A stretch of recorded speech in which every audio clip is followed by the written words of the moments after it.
This is Rafah crossing, situated near the border between the Gaza Strip and Egypt. To help you understand the basic IDF strategy, let's divide Gaza into 5 parts. We start with North Gaza, then move on to Gaza, followed by Deir Al Balah, Khan Younis, and finally Rafah and this crossing towards Egypt. And a quick recap. Since Hamas' attack on October 7, the IDF has invaded Gaza from almost all sides by land, sea, and air. Firstly, invading Gaza from the north and progressing to Central Gaza, while instructing Gazans to move to the south.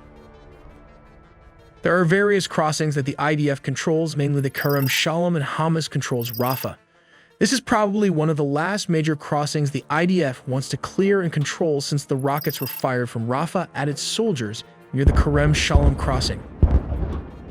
But now here is the catch. Remember, IDF instruction to move to the south. Gazans are now instructed to move to humanitarian zones towards the north.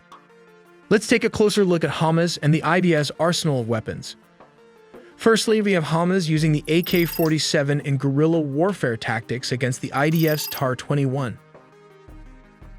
While Hamas utilizes the tried and tested Russian RPG to neutralize the invading army, whereas the IDF employs the M72 Law, also known as the light anti-tank weapon.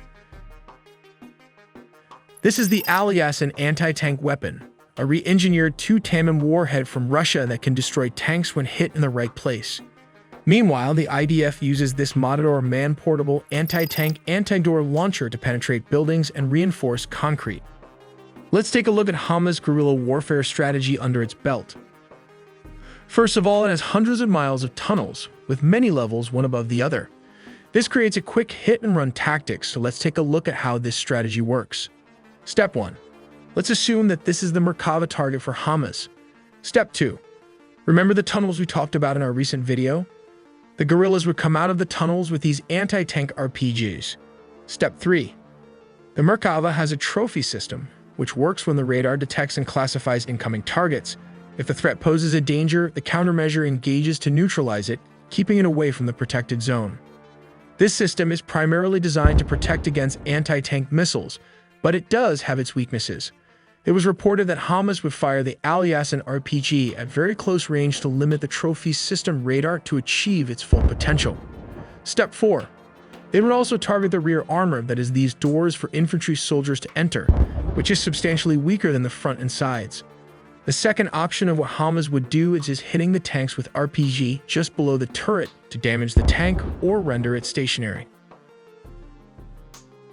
But Hamas is adopting unconventional warfare with this strategy. Step 1.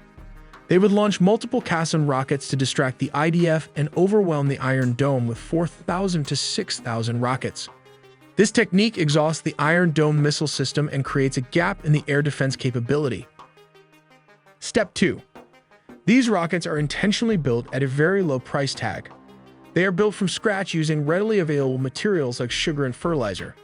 Your first ingredient is sugar, then melt it with the oxidizing agent, fertilizer, and mix well to form a slug, which is used as a propellant, and inserted into these tubes made from water pipes.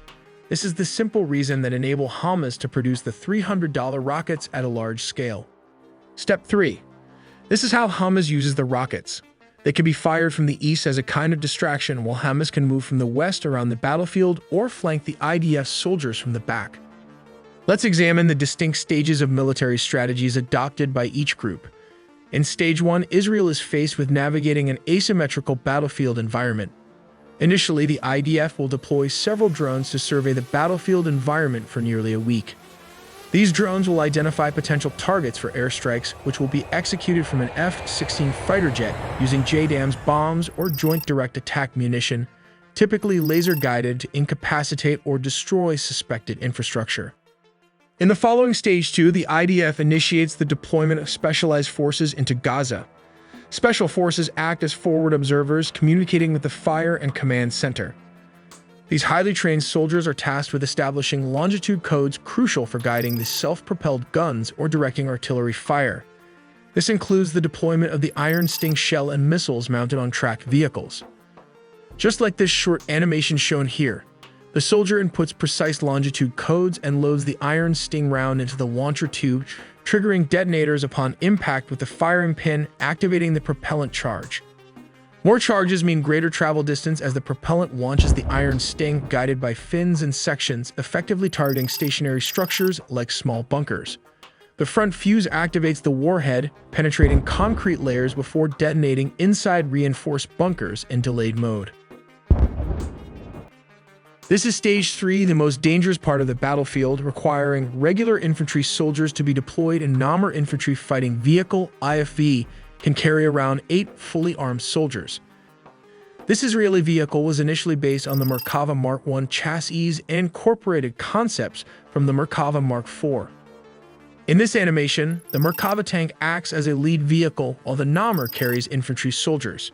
For now, let's take a look at how soldiers are trained and react to an ambush. As the squad conducts operations, it may encounter a near ambush while mounted. The actions taken by the squad are determined by its distance from the enemy at the time of the ambush. Step 1.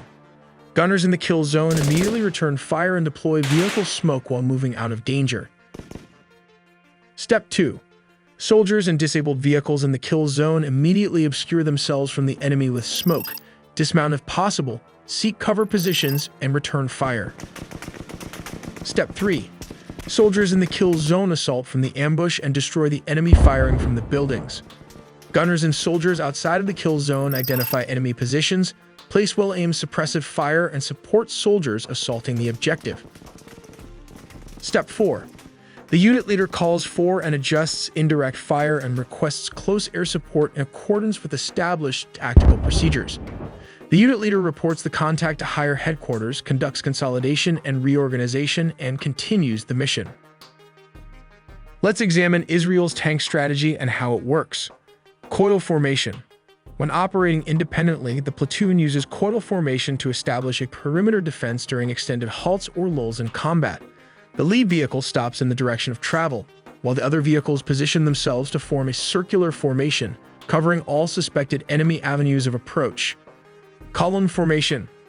This formation offers excellent control and firepower to the flanks, but allows for less firepower towards the front. It is employed when speed is crucial, especially when the tanks moves through restricted terrain along our specific route, or when enemy contact is unlikely, using the staggered column formation. Diagonal formation. The echelon or diagonal formation allows for powerful firepower directed towards one flank while covering the exposed flank of the platoon or a larger moving force. Wedge formation or V formation. The wedge formation allows for excellent firepower at the front and good firepower at the flanks. It's used when the platoon receives overwatch from another element while moving through open or rolling terrain. When the platoon leader's tank is slightly forward, one flank possesses more firepower. This line formation maximizes firepower directed forward. It's employed when the platoon is crossing danger zones and is supported by overwatch from another element, or when assaulting enemy positions. The herringbone formation is utilized when the platoon needs to quickly establish a defensive position with 360 degrees of security, while also maintaining readiness to resume movement in the original direction. Typically, it's used during planned or unplanned stops in a road march. If the terrain allows, vehicles should veer off the route and come to a stop at a 45-degree angle, enabling the passage of vehicles through the center of the formation. We make original videos from scratch, so please do subscribe and hit the notification bell for more videos.